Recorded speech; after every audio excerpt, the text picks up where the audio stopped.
स्वागत है। आज हम बात कर रहे हैं प्राइड उत्सव यानी प्राइड सेलिब्रेशन की। जी। हमारे पास इस पर एक काफी जानकारी वाला स्रोत है, तो देखते हैं कि ये क्या है और क्यों जरूरी है ना? हाँ, बिल्कुल।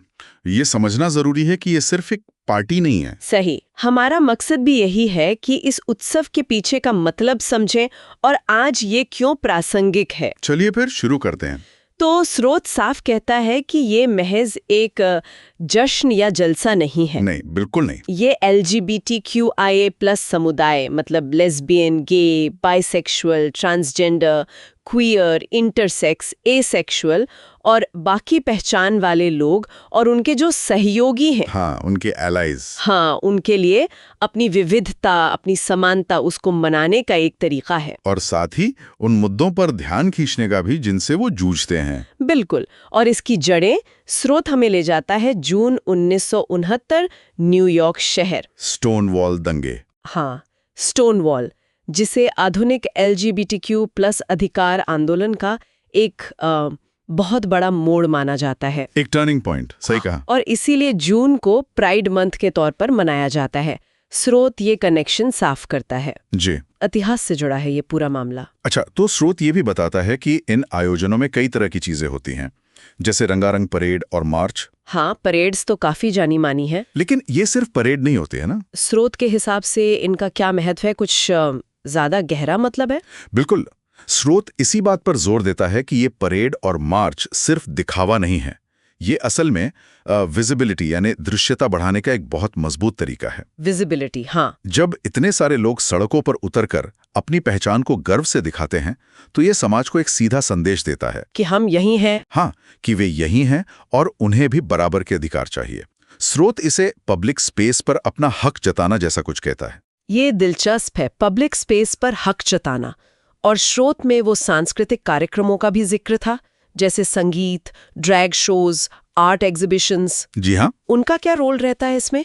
देखिए, स्रोत के मुताबिक ये जो सांस्कृतिक कार्यक्रम है, ये समुदाय को जोड़ने का काम करते हैं, उनकी कहानियों को एक मंच देते हैं। अच्छा। ये सिर्फ मनोरंजन नहीं है, ये LGBTQ+ टैलेंट को सामने लाने और वो जो घिसी-पिटी धारणाएं हैं ना, हाँ, स्टीरियोटाइप्स। हाँ, स्टीरियोटाइप्स जो अक्सर समुदाय के बारे में फैलाई जाती हैं, उनको चैलेंज करने का भी एक तरीका है। स्रोत कहता है कि ये आयोजन एक तरह से कल्चरल रेजिस्टेंस यानी सांस्कृतिक प्रतिरोध भी है। सांस्कृतिक प्रतिरोध, ये एक नया पहलू है सोचने के लिए। और वो वकालत और शिक्षा वाला एंगल, स्रोत उसके बारे में क्या कहता है? क्या ये सब सिर्फ जश्न और कल्चर तक ही सीमित है? नहीं, बिल्कुल नहीं। स्रोत साफ करता है कि वकालत मतलब एडवोकेसी और शिक्षा इसका एक बहुत जरूरी हिस्सा है। कैसे? मतलब क्या होता है इनमें? वर्कशॉप्स होती हैं, चर्चाएं होती हैं, जहां अधिकारों पर, एक्सेप्टेंस यानी स्वीकृति पर, सामाजिक न्याय पर, इन सब मुद्दों पर खुलकर बात होती है। अच्छा। तो इससे इन उत्सवों को एक मकसद मिलता है, सिर्फ सेलिब्रेशन नहीं बल्कि जागरूकता फैलाना और बदलाव की मांग करना भी। स्रोत इस बात पर जोर देता है कि कैसे ये इवेंट्स पॉलिसी मेकर्स पर भी दबाव बनाते हैं। सही बात है, बदलाव के लिए दबाव। और जाहिर है इंद्रधनुषी झंडा, वो तो शायद सबसे ज्यादा पहचाना जाने वाला प्रतीक है। हाँ बिल्कुल, स्रोत भी उसे सबसे रिकॉग्नाइजेबल सिंबल मानता है। हाँ। पर वो झंडा जिसका आपने जिक्र किया, वो सिर्फ एक प्रतीक नहीं है। स्रोत के हिसाब से वो समुदाय के अंदर की जो विशाल विविधता है ना, हाँ, और जो एकजुटता है, उसका प्रतीक है। हर रंग का अपना एक मतलब है, जो समावेश मतलब इंक्लूजन के विचार को दिखाता है।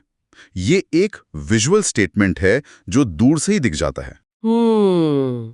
तो अगर हम सार निकालें, स्रोत हमें बता रहा है कि प्राइड उत्सव का एक गहरा ऐतिहासिक बैकग्राउंड है। जी। और ये दृश्यता, अधिकार, कम्युनिटी सपोर्ट और सांस्कृतिक अभिव्यक्ति, इन सब का एक मिला-जुला मंच है। बिल्कुल।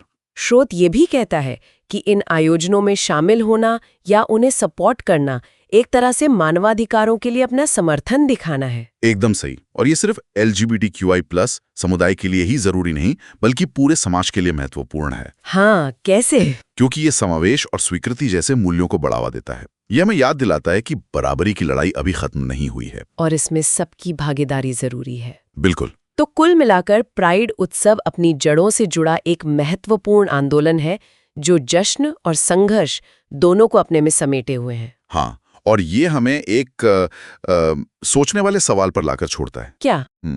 कि जब कोई